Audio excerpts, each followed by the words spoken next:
పేదలకు నాణ్యమైన వైద్యం అందించే విషయంలో రాజీ పడేది లేదని సీఎం చంద్రబాబు స్పష్టం చేశారు. పీపీపీ విధానంపై ముందుకే వెళ్తామని తేల్చి చెప్పిన ముఖ్యమంత్రి దీనిపై తప్పుడు ప్రచారాన్ని తిప్పికొట్టాలని అధికారులకు దిశానిర్దేశం చేశారు.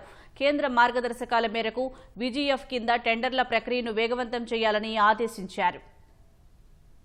వైద్యారోగ్య శాఖపై సచివాలయంలో సీఎం చంద్రబాబు ఉన్నత స్థాయి సమీక్ష నిర్వహించారు. దేశవ్యాప్తంగా పీపీపీ విధానం అమల్లో ఉందని సీఎం గుర్తు చేశారు. రాష్ట్రంలో పేదలకు నాణ్యమైన కార్పొరేట్ వైద్యం అందించేందుకు నిర్దేశించిన పీపీపీ విధానంలో వైద్య కళాశాలల నిర్మాణానికి టెండర్ల ప్రక్రియ వేగవంతం చేయాలని ఆదేశించారు. పీపీపీ విధానంలో చేపట్టిన వైద్య కళాశాలల నిర్మాణానికి కేంద్రం మార్గదర్శకాలకు అనుగుణంగా వయబిలిటీ గ్యాప్ ఫండ్ సహా ఇతర ప్రోత్సాహకాలు ఇవ్వాలని ఆదేశించారు. పీపీపీ విధానంలో ఆసుపత్రులు, వైద్య కళాశాలల నిర్మాణం, మౌలిక వసతుల కల్పనపై కేంద్ర ప్రభుత్వ సూచనలు, మార్గదర్శకాలను అధికారులు చంద్రబాబుకు వివరించారు. పీపీపీ ప్రాజెక్టులను ప్రోత్సహించేందుకు కేంద్రం ఆర్థిక వ్యవహారాల విభాగం పలు విధానపరమైన ఆర్థిక సహాయ పథకాలు ప్రవేశపెట్టిందని తెలిపారు.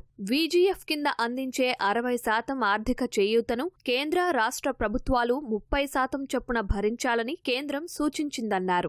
విజిఎఫ్ ద్వారా అరుణాచల్ ప్రదేశ్, ఝార్ఖండ్, ఉత్తరప్రదేశ్ లాంటి రాష్ట్రాల్లో ఆసుపత్రులు, వైద్య కళాశాలల నిర్మాణానికి ఆర్థిక వ్యవహారాల విభాగం ఇప్పటికే అనుమతులిచ్చిందని గుర్తు చేశారు. ఆరోగ్య మౌలిక వస్తుల అభివృద్ధికి పీపీపీ విధానాన్ని కేంద్రం ప్రోత్సహిస్తోందన్నారు. దీని ద్వారా కీలక మౌలిక వస్తుల అభివృద్ధి వేగవంతమై ప్రజలకు నాణ్యమైన వైద్య సేవలు అందుబాటులోకి వస్తాయని కేంద్రం అభిప్రాయపడిందని అధికారులు సీఎంకు వివరించారు. ప్రభుత్వం తొలి విడతగా ఆదోని, మదనపల్లె, మార్కాపురం, పులివెందుల వైద్య కళాశాలలకు ఆహ్వానించిన టెండర్ల తాజా పరిస్థితిని అధికారులు సీఎంకు వివరించారు. 4 వైద్య కళాశాలల నిర్మాణానికి సెప్టెంబర్ 18న టెండర్లు పిలిస్తే 2 ప్రీబిడ్ సమావేశాల్లో 6 జాతీయ, అంతర్జాతీయ సంస్థలు పాల్గొన్నాయని తెలిపారు. కొందరు బిడ్డర్లు ప్రాజెక్టు స్థలాన్ని సందర్శించి అక్కడి పరిస్థితులు అంచనా వేసేందుకు కొంత సమయం కావాలని కోరారని, 4 సంస్థలు మరింత సమాచారం కోరాయని సీఎం దృష్టికి తెచ్చారు. ప్రతి ప్రాజెక్టుకు గరిష్టంగా 50 ఎకరాల కేటాయింపు,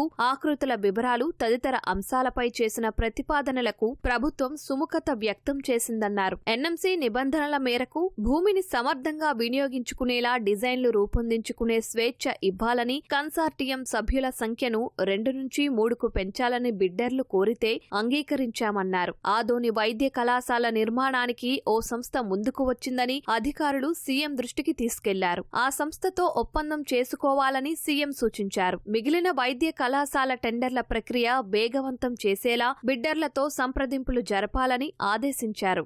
ప్రతి ఒక్కరికి డిజిటల్ హెల్త్ కార్డులు ఇచ్చేలా రూపొందించిన సంజీవని ప్రాజెక్టును ఎప్పటికప్పుడు అప్డేట్ చేసుకుంటూ సమర్థంగా అమలు చేయాలని సీఎం ఆదేశించారు. కుప్పంలో పైలట్ గా చేపట్టిన సంజీవని ప్రాజెక్టు అమలుపై ఆరా తీశారు. చిత్తూరు జిల్లా వ్యాప్తంగా ప్రాజెక్టు అమలు దిశగా ఎలాంటి చర్యలు చేపట్టారని ప్రశ్నించారు. కుప్పంలో ఎదురైన అడ్డంకులు అధిగమిస్తూ వాటికి పరిష్కారం చూపేలా చిత్తూరు జిల్లా వ్యాప్తంగా దీన్ని అమలు చేయాలన్నారు.